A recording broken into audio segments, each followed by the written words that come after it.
नमस्कार मु दीप्ति मु नोएडा एक्सटेंशन रे चलाउची निजर क्लाउड किचन। आज क्लाउड किचन में ऑर्डर आसीथिला 2 प्लेट आलू चप 6 पीस बरा 6 पीस पियाजी आउ घुगुनी 20 रुपीज रा। से मते कहिले कि डिलीवरी चार्जेस चेक करिया को मु डिलीवरी चार्जेस चेक करते मु जेतेले कहली से ऑर्डर कंफर्म कला बेल को राती 8टा हे जाइथिला। मु तांको कहली प्रिपरेशन और डिलीवरी सब मिसे कि घंटे रु 1.5 घंटा तो टाइम लागि जिवो। से कहले आ टिके जल्दी कर दियंतु। मु कहली प्रिपरेशन तो मु जल्दी कर दे मते आधा घंटा टाइम लागिवो बाकी डिलीवरी पर्सन ऊपर डिपेंड करूची कि से के समय नेउचंदी।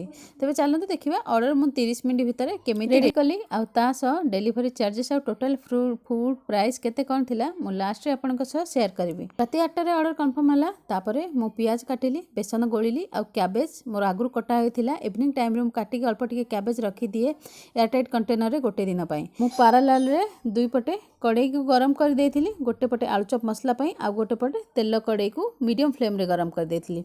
आग आलू चप रो मसला तैयार कली तापरे पियाजी पई मिक्सचर बनै देली आउ आग पियाजी छाणीबा स्टार्ट कली। पियाजी दुई थर छाणीबा को पड़े तेणु एमिति राउंड करी आग लो फ्लेम रे थरे छाणीबा को हुए आ तापरे थरे हाई फ्लेम रे क्रिस्पी होबा पई छाणीबा को हुए। तेणु आग पियाजी को फर्स्ट राउंड छाणीबा परे आलू चप को छाणी रेडी कली। कड़ाई ऊपर जे माने कमेंट करूछंती प्लीज करंतुनी मोर भी परिस्थिति बुझा चेष्टा करंतु। गोटे जिनिस को बारंबार तेल छाणीले सेटा कला पड़े ही पड़े आ गोटे थर तो छाणी मो माजिबा मो पखे पॉसिबल ही नुह दुई तीन थर छाणीबा पई तो यूज हे ही जाउची।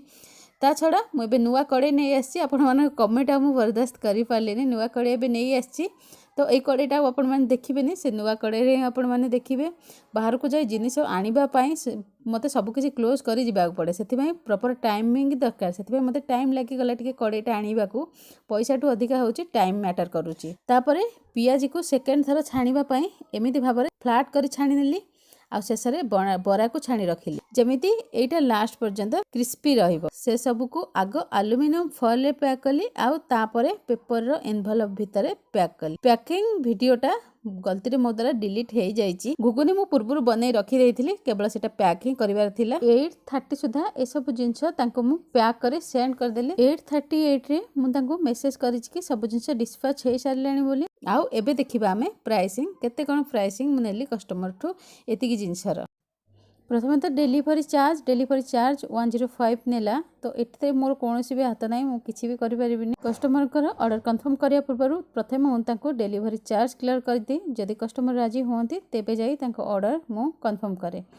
एबे देखिबा फूड प्राइस तो आलू चप 2 प्लेट थिला जार की दाम होची 100 टंका। बरा 6 पीस ता संग घुगुनी तो सेटार प्राइस होची 70 टंका। ता संगरे पियाजी 6 पीस की 60 टंका आउ ता संगरे 20 टंका घुगुनी थिला। एमिति है कि तांकर टोटल 350 से मते पेमेंट कले। आशा करछि वीडियोटी आपनको पसंद आसीथिबो। वीडियोटी पसंद आसिले वीडियो को लाइक और शेयर करंतु। आ जदि एमिति टाइप रो वीडियो आपण देखिबार चाहउछंदी डिटेल्स रे केमिति कोन ऑर्डर को मैनेज करा होचे तबे कमेंट बॉक्स रे कमेंट कर निश्चित भाबे जणांतु। आज पे वीडियो एतिकी रहउचे। नमस्कार।